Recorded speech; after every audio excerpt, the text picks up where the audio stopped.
Good morning everyone. My name is Manu और आज हमारी ब्लेड सीरीज़ का डे 2 है। बिना टाइम वेस्ट करे स्टार्ट करते हैं फर्स्ट क्वेश्चन से। Here is the first question on the screen. Vidya lent ₹6,000 to Kavya for 3 years at the rate of 4% पर annum compound interest। पहले तो हम देखेंगे कि पूछा गया कंपाउंड या फिर सिंपल। ठीक है, इन्होंने पूछा कंपाउंड इंटरेस्ट 4% पे। अमाउंट कैलकुलेट करनी है कितने साल के लिए, 3 साल के लिए।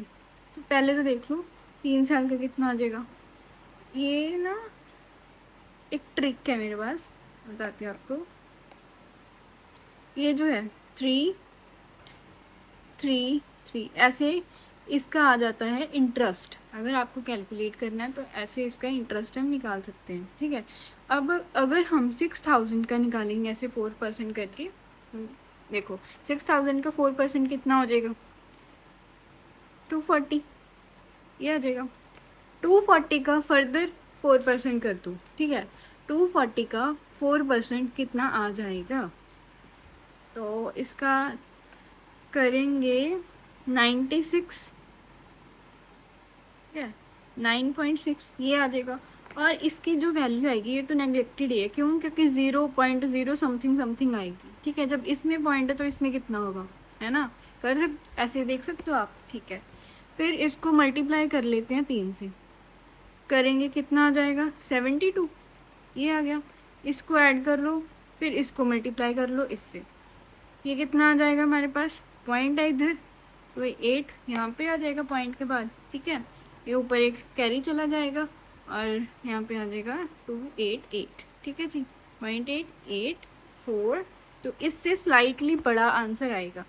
तो 6,000 जब हम इसमें ऐड करेंगे तो अमाउंट, हमारी अमाउंट आ जाएगी ये। तो कितना आंसर है, तो 68 है, 6,750, 6,749, स्लाइटली बड़ा आएगा। ठीक है, तो कितना आ जाएगा हमारा आंसर, अप्रॉक्स में ये आ जाएगा। Next question. A dealer sells a packet of cookies at ₹121 after giving a 25% discount on the market price। 25% का डिस्काउंट देने के बाद 120 में उसे बेचता है। If the profit earned is 20%, find the cost price. अगर हमें फाइंड आउट क्या करनी है, कॉस्ट प्राइस। कॉस्ट प्राइस के लिए हमें क्या पता होना चाहिए, एसपी पता होना चाहिए जो हमें गिवन है। तो इसकी कोई वैल्यू है नहीं, ये हमें नहीं चाहिए। हमें क्या चाहिए, एसपी। अगर एसपी 120 है, देखो सीपी पे कितने परसेंट का प्रॉफिट हो रहा है, 20% का, तो 20% की वैल्यू कितनी आ जाएगी, ये आ जाएगी। 120 की वैल्यू ये है, तो 10 की वैल्यू 100, तो आंसर कितना आ जाएगा, 100। ठीक है जी, next question. 90 cos 90 minus theta is equals to X. तो अगर थीटा एक्यूट एंगल है तो कॉस थीटा की वैल्यू हमें पता करनी है इन टर्म्स ऑफ एक्स। ठीक है जी, इसकी वैल्यू हमें पता है, जो 90 है ना, इसको हम चेंज कर लेंगे किस में, तो ये क्या बन जाएगा, sine theta. Sine theta is equals to x, ये हमें पता चल गया। हमें इतना पता है कि sine square x plus cos square x, ये कितना होता है, ये 1 होता है। ठीक है जी, ये एक जनरल स्टेटमेंट है, 1 होता है। अगर मैं इसको हमें क्या चाहिए, कॉस स्क्वेयर थीटा चाहिए। अगर मैं cos square theta is equals to 1 minus sine square theta, इसको ऐसे लिख दूँ, कोई प्रॉब्लम नो। यहाँ पे साइन की वैल्यू कितनी है, साइन की वैल्यू एक्स है, तो साइन स्क्वेयर की वैल्यू कितनी हो जाएगी, साइन स्क्वेयर एक्स, तो ये आ जाएगा 1 माइनस साइन स्क्वेयर एक्स। अब हमें किसकी वैल्यू चाहिए, कॉस थीटा की, कॉस स्क्वेयर की नहीं चाहिए। अगर यहाँ पे कॉस स्क्वेयर है तो इसको मैं हटाऊंगी तो यहाँ पे क्या आ जाएगा, रूट, तो ये इसका आंसर आ जाएगा, है ना, simple. Next question. A line is drawn from point P is located 13 centimeter away from the center, ठीक है, O of a circle with radius 5। हमारे पास एक सर्कल है, ठीक है जी। इन्होंने क्या बोला है कि जो पॉइंट P है ना, ये सेंटर से दूर है। ये हमारा सेंटर है O, P पॉइंट यहाँ पे है और ये इतनी दूर यहाँ पे लोकेटेड है। If the line is tangent to the circle, what is the length of the tangent from point P to the point of contact. ठीक है जी। अगर कहते हैं हम एक लाइन ड्रॉ कर देते हैं तो इसकी ये जो टेंजेंट है इसकी लेंथ कितनी होगी, हो गया वेट, इसकी लेंथ कितनी हो जाएगी, इसकी लेंथ ये कितना है 5, ये ट्रिपलेट नहीं दिख रहा आपको, 5 12 13 ये दिख रहा है आपको। ठीक है, आपको अगर आप सीरियल दे रहे हो, ठीक है, अगर अब देखो 1 मंथ रह गया एग्ज़ाम में आपके, ठीक है, अगर आप प्रैक्टिस कर रहे हो, रेगुलर प्रैक्टिस कर रहे हो, तो आपको इतना पता होना चाहिए कि एक तो आपको ट्रिपलेट्स सारे के सारे याद होने चाहिए। ठीक है, और याद ऐसी नहीं करनी कि लिख लिया और उसको याद करते रहो, यार प्रैक्टिस करो, जितनी आप प्रैक्टिस करोगे उतनी आपको याद होंगे। ठीक है, तो नेक्स्ट क्वेश्चन पे मूव करते हैं। उससे पहले मैं बता दूँ, मुझे ये पहले ही पता चल गया था ये इसका आंसर कैसे, मैंने देखा रेडियस 5 है और जो सबसे बड़ी वाली लाइन है वो कितनी है 13 है, और जो छोटी वाली पता करनी है हमें। ये बड़ी वाली का मतलब क्या होता है, ये हाइपोटेन्यूज बन जाता है। देखो जो टेंजेंट होती है वो रेडियस के क्या होती है 90 डिग्री पे लोकेटेड होती है। ठीक है, वैसे निकाल लेंगे हम। Next, in a circle chord AB subtends an angle 60 degree at the center। ठीक है, what is the angle subtended by the same chord AB at any point C on the major arc। Major arc होती है बड़ी वाली। ठीक है, तो कितना आ जाएगा, अगर ये 60 है तो ये 120 नहीं आएगा, ये आ जाएगा 30। कैसे देखो, ये हमारे पास सर्कल और ये कॉर्ड, ठीक है, ये भी, और ये है हमारा सेंटर, बना देती हूँ, और ये है सेंटर ओ।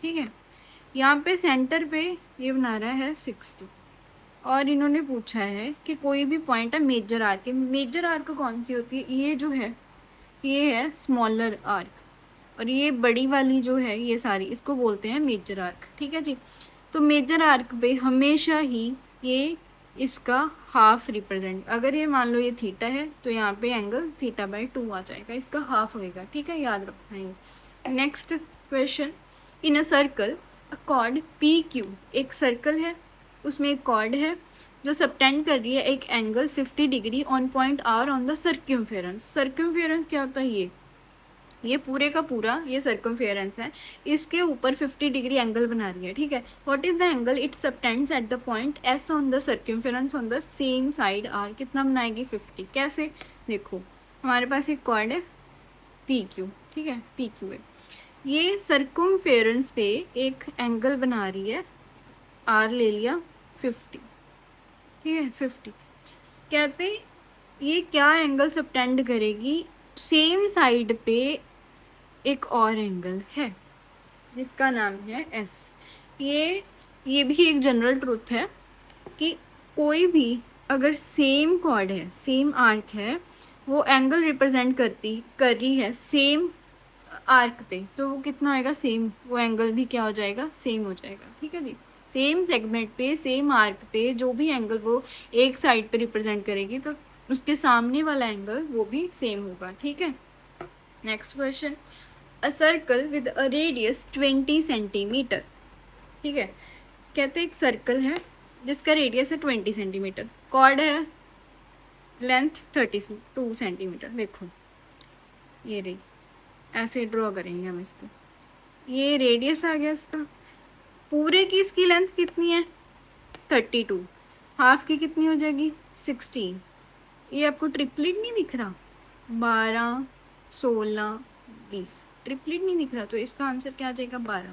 ठीक है, मुझे आप देख रहे हो ना, इनको देखते ही आपको पता चलनी चाहिए कि कौन से ट्रिपलेट बन रहे हैं ये। ठीक है, अब ये नेक्स्ट, ये आया कहाँ से आपको ये पता है, 3 4 5, ये तो आप रट लो। ठीक है, रट लिया, अब इसको मल्टीप्लाई कर दो 4 से, कितना आ जाएगा 12, इसको 4 से मल्टीप्लाई कर दो 16, इसको कर दो 20। ठीक है, done. Next question, if the radii of two circles are 6 centimeter and 2 centimeter, radii हैं इनके, the centers of the two circles are 10 meter apart, उनका distance है d हमें given है 10 meter apart, what is the length of the transverse common tangent, transverse common tangent की length पूछी है तो कितनी आ जाएगी, ट्रांसवर्स कॉमन टेंजेंट ना ऐसी होती है, ऐसे मतलब दो सर्कल्स हैं और ये जो टेंजेंट्स हैं ये ऐसे ऐसे जाएंगे, ठीक है। और इनको इंटरनल कॉमन टेंजेंट भी बोल देते हैं, ठीक है, क्योंकि अंदर से जा रही हैं। क्या बोल देते हैं? इंटरनल कॉमन टेंजेंट, ये भी बोल देते हैं इसको, ठीक है जी। और जो बाहर वाली होती हैं, जो ऐसी होती है, यहाँ पे दिखा देते हैं, तो छोटा सा बना के, ऐसी वाली, इनको डायरेक्ट कॉमन टेंजेंट बोल देते हैं, ठीक है, और एक्सटर्नल कॉमन टेंजेंट बोल देते हैं। तो इनका कैसे निकालेंगे अब इसको, देखो इसकी लेंथ निकालनी है, ये होता है एल स्क्वेयर, डी हमें गिवन है डिस्टेंस 10 का स्क्वेयर, और जो ट्रांसवर्स कॉमन टेंजेंट होती है ना, इनमें जो रेडियस होते हैं, रेडियस इनको सम कर देते हैं, मतलब R1 प्लस R2 इनका स्क्वेयर। तो ये कितना है? 10 स्क्वेयर प्लस करके आ जाएगा 8 स्क्वेयर। तो क्या आ जाएगा इसका आंसर? आपको ये भी एक ट्रिपलेट नहीं दिख रहा? 10 8 लगा 6 आ जाएगा, 6 का दिख रहा है कैसे? 100 इसका 64, 30 माइनस कर दिया 36 आ गया। 36 किसका होता है? 6 का, ठीक है। तो आंसर क्या आ जाएगा? 6 आ जाएगा। Next question, sector of a circle having a radius 10 centimetre and has a central angle of this. Radians में अगर हमें कन्वर्ट करना होता है ना, देखो पाई है, हमें डिग्रीज में कन्वर्ट करना है, तो आपको क्या करना है? पाई की जगह पे 180 रख दो, ठीक है। पाई की जगह पे 180 और इसको डिवाइड कर दो 160 से, तो क्या आ जाएगा? 1/2, ठीक है। तो डायरेक्ट याद रखो कि इसको मल्टीप्लाई कर देना है 1/2 से, ठीक है। पाई को रिमूव कर देना है, तो ये क्या आ जाएगा हमारे पास? एंगल 3/4। पाई को रिमूव करके क्या लिख लिया? 1/2 लिख लिया, ठीक है जी। What is the area of the sector? तो सेक्टर ऑफ द एरिया क्या होता है इसका फॉर्मूला? पाई आर का स्क्वायर जो भी थीटा होता है डिवाइडेड बाय 360। ये हमारा पूरा आ गया, 360 से हमने डिवाइड ऑलरेडी कर दिया इसको, ठीक है। पाई को इन्होंने पाई रखा हुआ है, ठीक है। बचा गया हमारा रेडियस। रेडियस का स्क्वायर कितना होता है? 10 का स्क्वायर 100, तो कर लो इनको। तो 4 के टेबल पे ये आ जाएगा 25, 25 into 3 75, 75/2 is 37.5। Next question, 1 plus cot square theta is equals to cosecant square theta. अगर मैं इसको ऐसे लिखूं कि cosecant square theta minus cot square theta is equals to 1, सही है। ये यहाँ पे प्लस का था ना, मैं इसको इधर लेके माइनस का कर दिया। तो इन्होंने थीटा की वैल्यू 60 पुट कर दी यहाँ पे, तो आंसर क्या आ जाएगा? 1। Next, a wholesaler marks up a batch of 100 identical clocks by 80% on cost and offers a trade discount of 20% to retailers.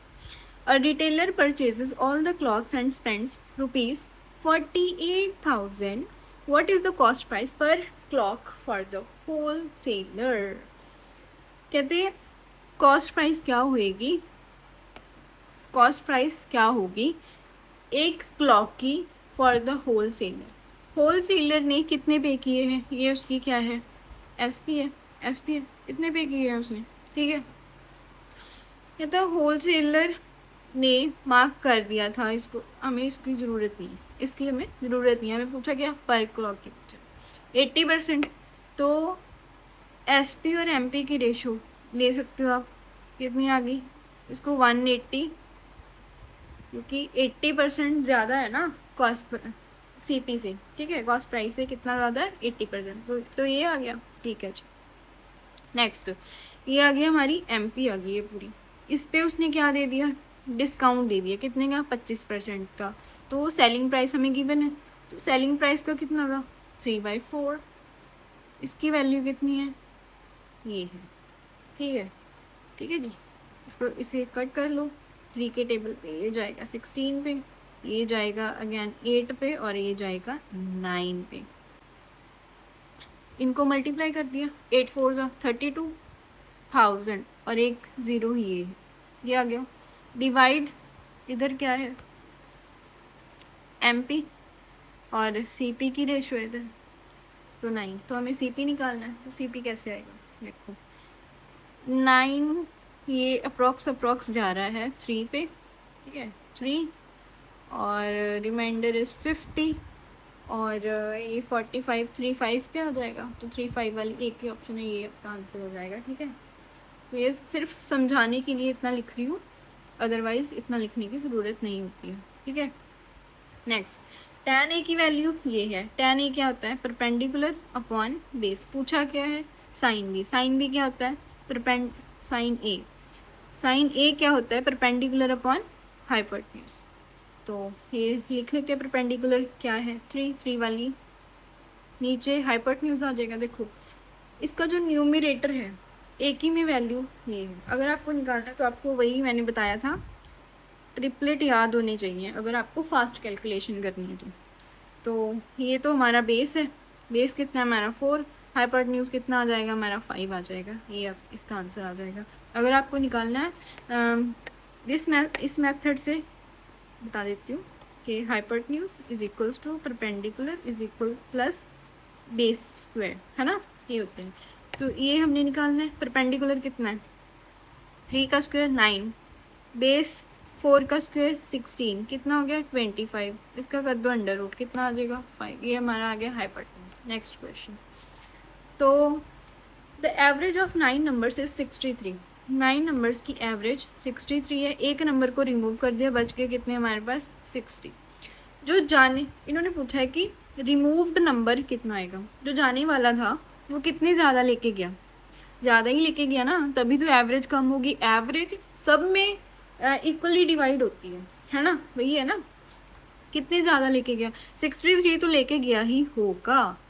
देखो इसकी एक ट्रिक है कि जो रिमूव्ड नंबर है ना उसको क्या करना है कि जितना वो लेके गया एवरेज से ये कितना कम है 3, इसको 3 लिख लो, रिमेनिंग नंबर से उसको मल्टीप्लाई कर दो, कितना आ गया 24, 63 में 24 को ऐड कर दो, कितना आ जाएगा 87 ही है, इसका आंसर आ जाएगा। Alright, next question.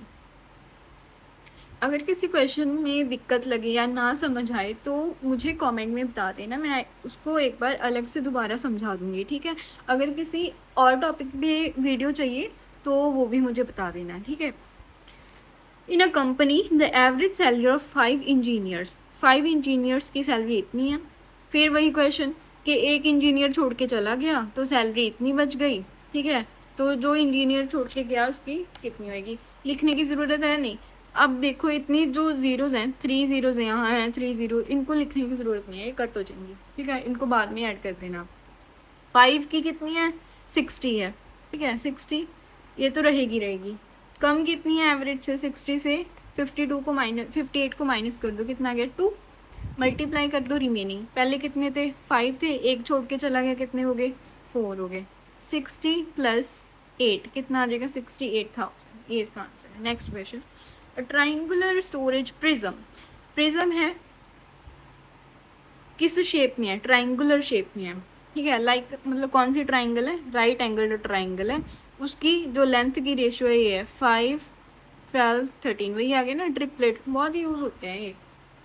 If the total perimeter of the base का पेरीमीटर इतना है, हाइट इतनी है, कैलकुलेट द लेटरल सर्फेस, लो जी, इसकी कोई ज़रूरत है, कोई ज़रूरत नहीं है। क्यों, लेटरल सरफेस एरिया क्या होता है, lateral surface area of the prism में पूछा ना, हाँ प्रिज्म, इसमें ध्यान रखना भाई, प्रिज्म तो perimeter of the base into height, तो पेरीमीटर हमें गिवन है कितना 60 और हाइट हमें गिवन है 8, कितनी आ जाएगी, मल्टीप्लाई कर लो इसको, ये आ गया।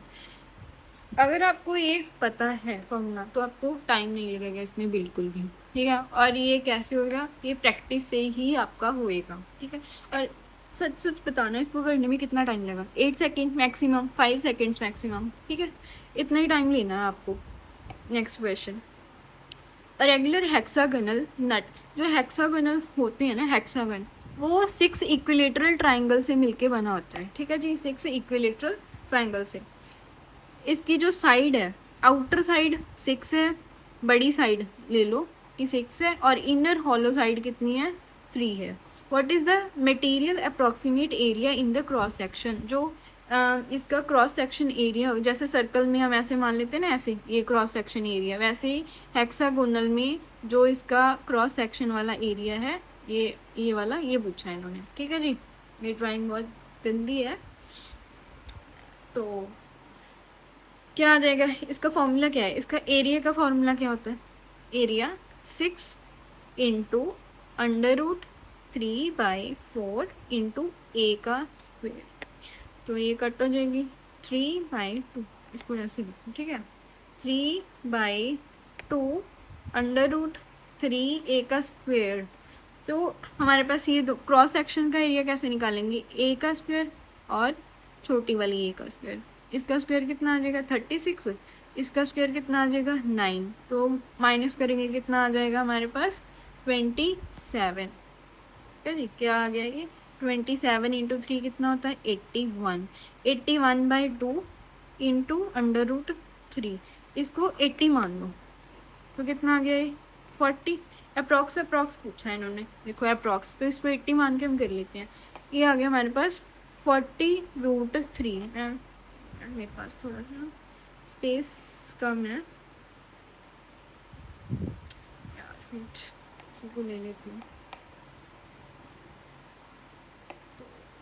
कितना था, ठीक है मैं ले लेती हूँ, यहाँ पे क्या आ गया था हमारा 40√3। √3 की वैल्यू क्या आती है आपको ये याद रखना है, √3 होता है 1.732, बट हम इतना ही लेंगे। ठीक है, तो जो 732 इससे 100 ये ऐसे ले लो और ये ऐसे ले लो, कितना आ जाएगा, ये इतना आ जाएगा समथिंग इसको, तो ये 70 अप्रॉक्स 70।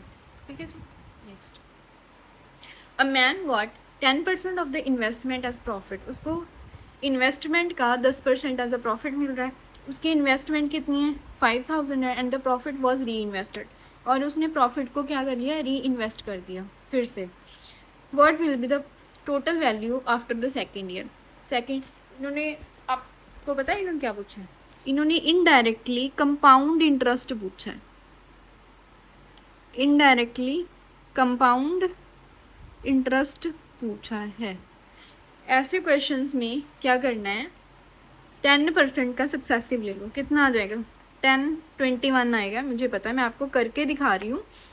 देखो सक्सेसिव कैसे लेते हैं, 10 + 10, ठीक है, 2 साल का होता है ना सक्सेसिव, ये वाला 2 साल का है, और इनको मल्टीप्लाई कर दो, कितना आ जाएगा ये आ गया, और डिवाइडेड बाय 100। 100 क्या है यहाँ पे, परसेंटेज है ये, ठीक है, ये कैंसिल हो जाएगा, ये कितना है 20 + 1, एक कितना हो जाएगा 21 आ गया। 21% लेना है हमें किसका, 5000 का, तो 5000 का 21% कितना आ जाएगा। अब देखो 10% कितना आ जाएगा इसका 500, 20% 1000 आ गया, ठीक है जी, और 1% और लेना कितना आ जाएगा 50, तो ये कितना आ गया 1050। इन्होंने पूछा क्या है, अमाउंट पूछी है, तो 5000 इसमें ऐड कर दो, कितना आ जाएगा 6050, ये आंसर आ जाएगा। ठीक है जी, next question, a store sign is a 5 metre into 4 metre rectangle with a 2 metre into 1 metre rectangle cut out. ये हमारे पास रेक्टेंगल है, इसमें से ये वाला रेक्टेंगल है जो, इसका एरिया कट हो गया। ठीक है, पेंटिंग कॉस्ट है, पेंटिंग की कॉस्ट इतनी है 180, तो लास्ट में जितना भी ये हमारा हो जाएगा, इसको जब हम सॉल्व कर लेंगे इसको, ठीक है, जो लास्ट में हमारा आंसर आएगा ना, वो इसका मल्टीपल आएगा। ये किसका मल्टीपल है 9 का, तो हम देख लो कि इनमें से डिविजिबिलिटी रूल लगा के देख लेते हैं कि 9 का मल्टीपल कौन कौन है। देखो 3 और 2 5, ये तो है, ये भी है, ये भी है, तो ये 3, इन तीनों में से एक आंसर होगा। ठीक है, इन तीनों में से एक आंसर होगा, देख लेते हैं। इसका एरिया लेंथ इंटू ब्रेड्थ 20, इसका एरिया एक मिनट, इसका area 2 into 1 2 is equals to कितना आ जाएगा 18। ठीक है, 18 ये बच गया। इसकी कॉस्ट कितनी है 180, स्क्वायर ले लो, कितना आ जाएगा 320। ठीक है, ये answer. Next, rectangular aquarium contains water with an initial level of 20 centimetre. देखो इसकी हाइट इतनी है लेकिन इसमें वाटर कितना है 20 सेंटीमीटर है। 10 identical metal spheres with each diameter of 10 centimetre. Diameter से कंफ्यूज नहीं होना, रेडियस पहले ही लिख लिया करो कि 5 है। कई बार बच्चे जल्दी जल्दी में क्या करते हैं 10 ही वैल्यू लेके निकालने लगते हैं, फिर उनका आंसर नहीं आता। ठीक है, पहले ही लिख लिया करो कि रेडियस 5 है। Urgently lowered into aquarium. 10 identical balls sphere की हैं जो डाल दी एक्वेरियम में, तो हमें एज्यूम करना है कि जो स्फीयर्स आर फुली सबमर्ज्ड, उसमें कंप्लीटली डिजॉल्व हो जाते हैं, डूब जाते हैं। What is the rise in the water level. देखो वाटर में ग्लास लिखो, आप एक गिलास में पानी डाल दो, उसमें आप एक थोड़ी मतलब ऐसी चीज़ डालो तो नीचे डिज़ोल्व हो जाए, जिसकी वजह से जो आपका पानी है वो ऊपर आने लगेगा। ठीक है, तो वॉल्यूम ऑक्यूपाई कर ली गई वो नीचे वाली चीज़। ठीक है, नीचे बैठ के वो उतनी वॉल्यूम ऑक्यूपाई कर लेगी आपके गिलास की, तो जो वाटर लेवल है वो राइज हो जाएगा। तो आपको यही बताना है कि कितना वाटर लेवल राइज करेगा। तो वाटर कितना राइज करेगा, जितनी वॉल्यूम वो ऑक्यूपाई करेगा। तो जितनी स्फीयर की इसकी वैल्यू होगी वही हाइट के इक्वल होएगा। ठीक है जी। हाँ जी, रेक्टेंगुलर का एरिया कितना आ जाएगा, रेक्टेंगुलर की वॉल्यूम इतनी है, राइज इसमें कितना लेवल राइज होगा वो इक्वल होएगा स्फीयर की वॉल्यूम की। 4 इंटू पाई को एज इट इज़ रखना है। देखो ऑप्शन चेक कर लिया करो पहले। ठीक है, एज इट इज़ 4/3 आर का क्यूब, 5 का क्यूब कितना होता है 125। ये टिप्स पे होने चाहिए आपके लिए। ठीक है, तो इसको इससे कट कर देंगे, ये कितना आ जाएगा हमारा 25 को ये 5 और ये इससे कट हो जाएगा 10। ठीक है, तो ये कितनी आ जाएगी हमारी 30/पाई। कुछ गड़बड़ करी है क्या, कुछ गड़बड़ हुई है। दोबारा करते हैं इसको सॉल्व। 30 नहीं आएगा 100 इंटू 50 है ना, क्या था स्फीयर ही है ना। अच्छा 10 आइडेंटिकल हैं, सॉरी हाँ 10 है, वो एक का निकाल लिया था। तो अपने यहाँ पे क्या आया था, इसको सब कट करके ये आ गया था 30 आया था, और ये 10 था, ये इसके साथ हम वो कर देंगे तो ये कितना आ जाएगा 3। हाइट जो है वो इधर पाई था, नीचे आ जाएगा 3 पाई/3, ये आंसर आ जाएगा। ठीक है, sorry for the inconvenience guys. The price of a product is decreased by X% and then increased by X%. Final price becomes 10% less than the original. What is the value of X? इसमें हमेशा याद रखना है आपको, अगर एक product की value X% से सेम परसेंट से ही डिक्रीज़ हो रही है और फिर सेम परसेंट से इंक्रीज़ हो रही है, ठीक है, तो उसमें हमेशा क्या होगा, उसमें हमेशा लॉस होगा। कितना होगा X² डिवाइडेड बाई 100, ये लॉस होगा। इसमें हमेशा ये लॉस नेगेटिव साइन ही रिप्रेजेंट कर रहा है लॉस को। तो यहाँ पे जो X²/100 है इसकी वैल्यू कितनी है हमारे पास 10 है। ठीक है जी, 10 है, ये परसेंटेज में आएगा। मैंने परसेंटेज क्यों नहीं लिखा, क्योंकि जो ये परसेंट जो लिख देती हूँ परसेंटेज इससे कट हो जाएगी। तो X² साफ साफ लिखते हैं, जो X² है वो आ जाएगा इज इक्वल्स टू दिस। जब हम इसका रूट अंडर रूट लेंगे, ऐसे देखो अंडर रूट लेंगे तो ये 100 जो है ये तो 10 का स्क्वायर है, बच गया अंदर कितना 10। जो रूट 10 होता है ना, इसकी वैल्यू आपको याद रखनी है कितनी होती है। आज की क्लास में मैंने आपको 2 वैल्यूज़ बताई हैं, है ना। 2 वैल्यूज़ कौन सी बताई हैं, एक तो √3 कितनी होती है 1.732, दूसरी √10 कितनी होती है 3.16। ये आपको याद रखें, ओके। और इसको याद रखने का एक और मेथड भी है मेरे पास। देखो पाई की वैल्यू क्या होती है 22/7।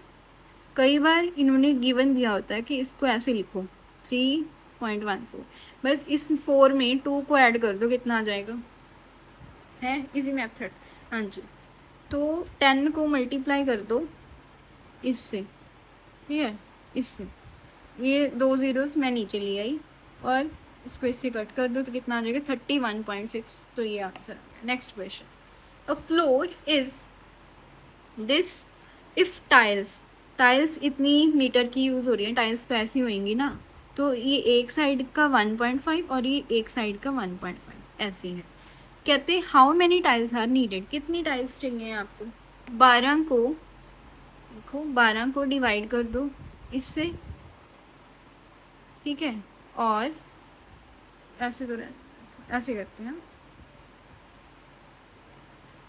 फ्लोर का एरिया कितना आ जाएगा, इसका इतना, और टाइल्स का एरिया 15 इंटू 15 ऊपर ये 2 ज़ीरोज़ मैंने ऊपर ले ली, ठीक है। अब देखो ये चल जाएगा 3 पे, ये चला जाएगा 5 पे, ये 3 4 पे और ये 5 पे। 5 5 ज़ा 25, 25 पे ये जाएगा 4 पे, तो कितना आ गया 4 4 ज़ा 16, 16 इंटू 3 इज़ 48, ठीक है। Next, which of the following is true for whole numbers, they include fractions, इनमें फ्रैक्शंस आती हैं। दे इंक्लूड नेगेटिव नंबर्स होते हैं इंटीजर्स, ठीक है जी। नेगेटिव नंबर्स को क्या बोलते हैं, इंटीजर्स, जिनमें negative values, zero and positive value ये सारे होते हैं, ठीक है जी। They include zero and positive integers, यही होते हैं whole numbers. They start from 1 नहीं, ये ज़ीरो से स्टार्ट होते हैं, ठीक है। Next, Dheeraj goes to his school from his house at the speed of this and returns at the speed of this. He takes 5 hours for going and coming. उसको total time, इन्होंने total time बता दिया कि उसको total time 5 hours लगता है। The distance between his house and school is, उसके घर और स्कूल के बीच का डिस्टेंस जो है वो क्या है। इसको ऐसे निकालना, इसका फॉर्मूला था D is equals to 2S1 into S2 और S1 plus S2 into time, sorry मैंने 5 ही लिख दिया, इंटू टाइम, ये होता है। बट यहाँ पे इन्होंने क्या पूछा है, इन्होंने सिर्फ एक साइड का डिस्टेंस पूछा है, तो हम इसको 2 तो लिख लिया मैंने। 38 26 ये आ गया 64 और इंटू में 10 इंटू 5 ये आ जाएगा हमारे पास इसका आंसर।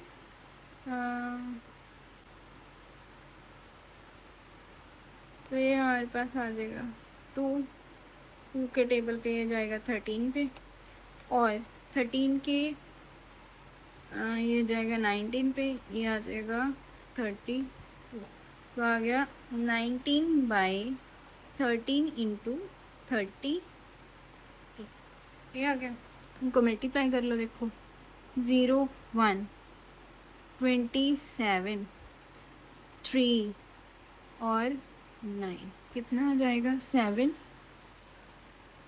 247/32। इनको कट कर लेंगे तो आंसर क्या आ जाएगा, आंसर आएगा आपका 32 को 7 से मल्टीप्लाई करके देखो, इससे थोड़ा सा ज़्यादा आएगा, 37 से थोड़ा सा ज़्यादा आंसर आएगा, तो ये आंसर 7 से बड़ा है, तो ये आंसर आ जाएगा, ठीक है। Next question and the last question, a spherical shell has an outer diameter of 20 centimetre, diameter कितना है 20 सेंटीमीटर है, मतलब रेडियस कितना है 10 है, आउटर का बोला है, तो इसको हम बड़ा रेडियस बोल देते हैं, ठीक है। बड़ा रेडियस हमारा 10 है, छोटा रेडियस कितना हो जाएगा, कि थिकनेस कितनी हमारी 1 है, तो छोटा रेडियस -1 कर देंगे, लाइन आ जाएगा। Spherical shell, what is the volume of the material in the shell, जो शेल में मटेरियल है, शेल कौन सी होती है, ये शेल होती है, इसका मटेरियल, इसकी वॉल्यूम बतानी है कितनी होगी। स्फेरिकल है तो लिख लो 4/3, तो इसमें ये क्या होता है, क्या है, R का क्यूब माइनस R का क्यूब, ये आ जाता है, ठीक है जी, आर का क्यूब माइनस आर का क्यूब, तो आर का इसमें 10 का क्यूब ये हो जाएगा -729। आपको क्यूब्स सारी याद होनी चाहिए। ये 9 का क्यूब है, ये है 9 का क्यूब। ठीक है, नेक्स्ट देखो क्या होगा। इसको माइनस कर लो, कितना आ जाएगा। पहले तो आप 700 माइनस कर दो, बचा कितना 300। 300, अब इसमें से 29 को माइनस कर दो तो कितना आ जाएगा 271। इसकी कैलकुलेशन अच्छी है, वो डायरेक्ट भी कर सकता है। ठीक है, अब इसको अगर मैं 271 को 270 मान लूँ डायरेक्ट, है ना, 270 मान लूँ, इसकी जगह पे क्या आ जाएगा, इसी इसी इसी की वैल्यू निकाली थी ना हमने। ये